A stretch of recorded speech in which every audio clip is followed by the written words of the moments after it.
Assalamualaikum warahmatullahi wabarakatuh. Perkenalkan, saya Muhammad Figo Ananda dari Ruang 007. Di sini saya akan menjelaskan hasil rangkuman saya sebagai syarat untuk ujian tengah semester dasar-dasar sains dan teknologi yang diampu oleh dosen Ibu Dewi Lestari, Eskom MSI. Baiklah, langsung saja ke materi yang pertama, yaitu adalah 4 macam pengetahuan. Pengetahuan yang pertama adalah pengetahuan biasa. Pengetahuan biasa adalah pengetahuan tentang hal-hal biasa ataupun pemahaman manusia akan suatu objek tertentu yang terdapat dalam kehidupan manusia sehari-hari. Pengetahuan biasa disebut juga dengan istilah common sense, yang dimana pengalaman common sense ini diperoleh dari pengalaman sehari-hari. Yang kedua adalah pengetahuan ilmiah. Pengetahuan ilmiah adalah ilmu yang diperoleh pengetahuannya dengan menggunakan metode tertentu, yaitu seperti metode sains. Pengetahuan tersebut diperoleh melalui observasi, eksperimen, dan klasifikasi. Yang ketiga adalah pengetahuan filsafat. Pengetahuan filsafat adalah pengetahuan yang diperoleh dari pemikiran yang bersifat kontemplatif dan spekulatif. Filsafat membahas hal-hal yang lebih luas dan mendalam. Yang keempat adalah pengetahuan agama. Pengetahuan agama adalah pengetahuan yang diperoleh dari Tuhan melalui para utusannya. Pengetahuan agama bersifat mutlak dan wajib diyakini oleh pemeluk agama tersebut. Pengetahuan ini berisi ajaran tentang cara berhubungan dengan Tuhan dan dengan sesama manusia. Selanjutnya adalah pengetahuan dan kesadaran. Pengetahuan adalah informasi yang didapat untuk memperoleh pemahaman, pembelajaran, dan pengalaman. Pengetahuan bisa berasal dari pengetahuan ilmiah dan pengetahuan karena pengalaman. Pengetahuan adalah hasil tahu melalui panca indera manusia, misalnya indera penglihatan, pendengaran, penciuman, rasa, dan raba.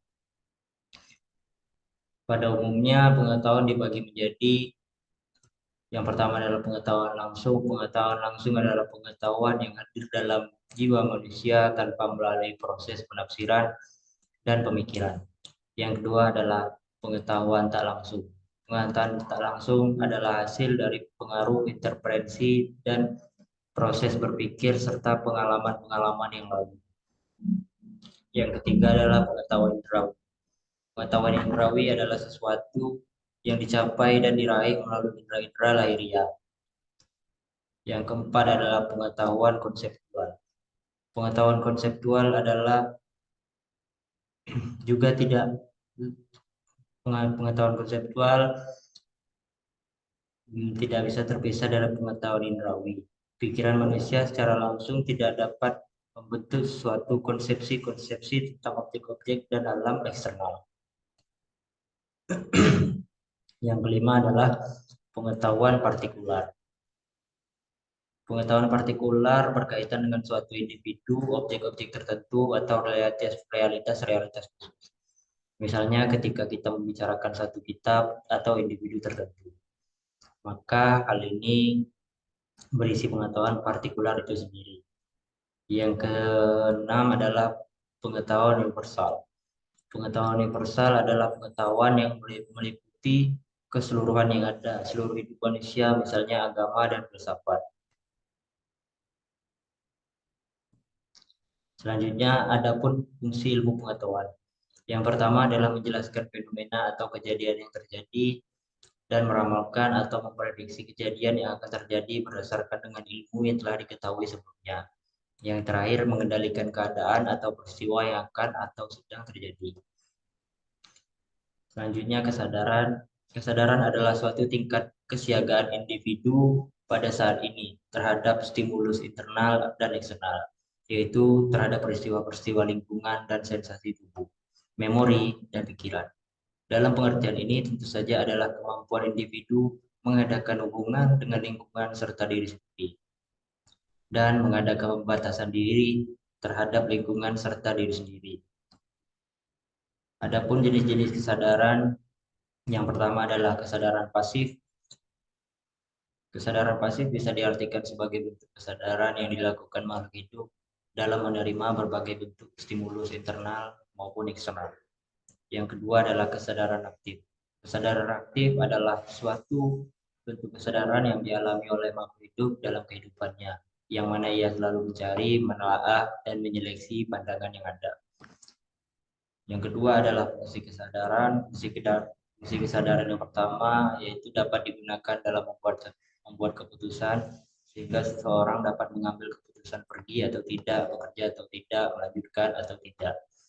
Yang kedua adalah dapat digunakan dalam mengarahkan atau mengendalikan tindakan, merencanakan, memulai, dan mengarahkan tindakan.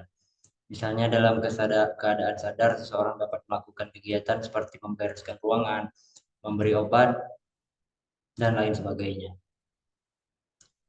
Yang ketiga, dapat memantau perilaku penyesuaian. Dalam keadaan sadar, seseorang dapat menyiapkan diri bila menghadapi masalah dan mencari jalan keluar terhadap suatu masalah tersebut. Atau penyesuaian diri bila lingkungan terasa asing. Yang ketiga adalah skeptis, subjektif, dan relatif. Skeptis merupakan sifat meragukan kebenaran atau menganggurkan persetujuan atau penolakan. Sikap skeptis berasal dari kata skeptisisme. Istilah skeptisisme berasal dari kata Yunani skeptomai yang secara harfiah berarti saya berpikir dengan seksama atau saya lihat dengan teliti. Yang kedua adalah subjektif. Subjektif adalah sebuah pemikiran atau pernyataan yang berlandaskan pendapat atau perasaan orang yang mengungkapkannya. Dalam dunia ilmiah, sikap subjektif sangat dilarang karena akan mempengaruhi hasil penelitian ilmiah. Yang ketiga adalah relatif. Relatif adalah sesuatu yang membutuhkan, membandingkan, atau menjadi acuan untuk menentukan nilainya. Jadi relatif tidak dapat berdiri sendiri karena membutuhkan perbandingan-perbandingan yang lain yang sesuai. Beda halnya dengan mutlak yang mana hasilnya sudah pasti tidak dapat diganggu-gugat. Materi selanjutnya adalah sifat dan kebenaran ilmiah. Apa itu kebenaran ilmiah? Kebenaran ilmiah terdiri dari dua kata. Yang pertama adalah kebenaran dan yang kedua adalah ilmiah. Menurut KBBI, arti kebenaran adalah keadaan yang cocok dengan keadaan yang sesungguhnya. Sedangkan arti kata ilmiah menurut KBBI adalah bersifat ilmu dan arti lainnya dari ilmiah secara ilmu pengetahuan. Sehingga kebenaran ilmiah tidak dapat dipisahkan dari karakteristik yang bersifat ilmiah. Atau dengan kata lain, suatu pengetahuan yang disebut ilmiah karena di dalam pengetahuan tersebut terdapat suatu kebenaran yang bersifat ilmiah. Pengetahuan ilmiah bertitik tolak dari kekaguman terhadap pengalaman biasa atau harian. Misalnya saja, air jika dipanaskan akan mendidih, ketidakpuasan dan keraguan tersebut akan melahirkan keingintahuan yang mendalam yang diwujudkan dalam berbagai pertanyaan. Pengertian dan teori kebenaran. Teori adalah serangkaian bagian atau variabel, definisi, dan dalil yang saling berhubungan yang menghadirkan sebuah pandang sistematis mengenai fenomena dengan hubungan antar variabel dengan maksud menjelaskan fenomena alamiah, sedangkan kebenaran adalah persesuaian antara pengetahuan dan objek, bisa juga diartikan suatu pendapat atau perbuatan seseorang yang sesuai dengan orang lain dan tidak merugikan diri sendiri. Kebenaran adalah lawan dari kekeliruan yang merupakan objek dan pengetahuan tidak sesuai.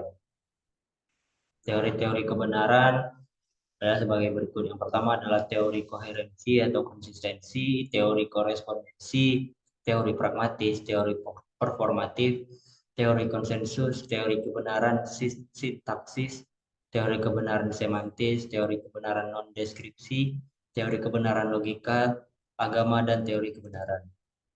Sifat-sifat kebenaran ilmiah. Yang pertama adalah struktur kebenaran ilmiah yang rasional logis. Struktur kebenaran ilmiah yang rasional logis adalah kebenaran ilmiah yang selalu dicapai berdasarkan kesimpulan yang logis dan rasional dari proposisi atau premis-premis tertentu. Proposisi ini bisa berupa teori atau hukum ilmiah yang mudah dibuktikan kebenarannya. Yang kedua adalah sifat empiris dari kebenaran ilmiah. Sifat empiris dari kebenaran ilmiah adalah bagaimanapun juga kebenaran ilmiah perlu diuji dengan kenyataan yang ada. Tidak ada spekulasi dalam ilmu pengetahuan.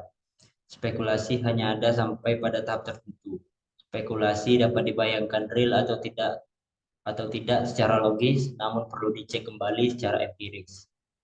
Yang ketiga adalah sifat pragmatis. Sifat pragmatis adalah dapat menggabungkan kedua sifat kebenaran dalam arti kalau sebuah pernyataan dianggap secara logis dan empiris, pernyataan tersebut juga berguna dalam kehidupan manusia, yaitu memecahkan masalah hidup manusia. Kebenaran suatu pernyataan harus bersifat fungsional dalam kehidupan praktis. Materi yang terakhir adalah hukum dan teori ilmiah. Apa itu hukum ilmiah? Hukum ilmiah adalah perkembangan lebih lanjut dari hipotesis yang mengungkapkan hubungan sebab akibat antara peristiwa yang satu dengan peristiwa lainnya. Setiap hukum ilmiah bagaimanapun tetap mengandung unsur hipotesis, walaupun bersifat lebih pasti. Selalu saja kebenaran bersifat sementara atau tidak definite, selalu ada kemungkinan. Selanjutnya, apa itu teori ilmiah? Teori ilmiah merupakan sebuah kumpulan pernyataan yang saling berhubungan dan didukung dengan baik, menjelaskan berbagai pengamatan dan dapat digunakan untuk membuat prediksi yang dapat diuji. Teori ilmiah juga menjelaskan suatu kerangka kohen yang sesuai dengan data pengamatan. Definisi ilmiah kata teori berbeda dengan pengertian kata teori secara umum. Secara umum, teori yang berarti konjektur, opini, atau spekulasi yang tidak mempunyai dasar-dasar fakta maupun prediksi yang dapat diuji kebenarannya. Yang terakhir adalah ciri-ciri teori ilmiah. Bill Newton Smith telah mengidentifikasi 8 ciri teori ilmiah yang mampu digunakan untuk memberikan penjelasan secara baik, yaitu observational nesting, fertility, track record, inter-theory support, smoothness, internal consistency, compatibility with well-grounded metaphysical beliefs, and simplicity. Lalu terbentuknya hukum ilmiah dapat dilihat melalui garis historis. Hukum sains dapat diilhami berdasarkan suatu percobaan secara ilmiah. Tetapi dalam hal kepastiannya, hukum tidak sama dengan hipotesis. Hipotesis merupakan langkah menuju dirumuskannya teori dan hukum. Tahap merumuskan hipotesis juga mengacu pada hukum yang lain yang sedang berlaku saat itu. Karena tidak ada hukum yang lahir secara tiba-tiba tanpa adanya hukum lain yang mendukung. Ada juga hukum tersebut dibuat atas dasar pemikiran kritis yang baru, atau bisa juga dengan sesuatu keadaan yang sekedar tidak sengaja. Selanjutnya, apa itu teori dan hukum ilmiah? Hukum sains merupakan pernyataan di dalam dunia ilmu. Ilmu yang bermula dari suatu hipotesis dan dibuktikan dengan percobaan-percobaan yang menyangkut teori-teori hipotesis. Hasil percobaan bisa mendukung teori hipotesis dan bisa membuktikan kebenaran dari teori hipotesis tersebut. Selanjutnya adalah teori hukum. Di dalam dunia ilmu, teori menempati kedudukan yang penting. Teori memberikan sarana kepada kita untuk bisa merangkum serta memahami masalah yang kita bicarakan secara lebih baik. Teori memberikan penjelasan dengan cara mengorganisasikan dan mensistemasikan masalah yang dibicarakan. Terdapat keraguan-keraguan dari para akademisi tentang tempat dari disiplin teori. Hukum dengan filsafat hukum, ilmu hukum normatif, dan hukum positif. Ada yang menyamakan antara filsafat hukum dengan teori hukum. Menurut Imre Lakatos, teori adalah hasil pemikiran yang tidak akan musnah dan hilang begitu saja. Pada dasarnya merupakan keanekaragaman dalam sebuah penelitian. Teori di sini berisi yang pertama adalah memahkotai sistem, yang kedua terdiri atas hukum-hukum ilmiah, yang ketiga pernyataan-pernyataan umum yang memuat hubungan antara fakta dan gejala. Yang keempat berfungsi untuk memberikan eksplanasi, prediksi, dan pemahaman terhadap berbagai fakta atau gejala. Baiklah, itu saja hasil rangkuman saya dari materi 5, 6, dan 7. Terima kasih. Wassalamualaikum warahmatullahi wabarakatuh.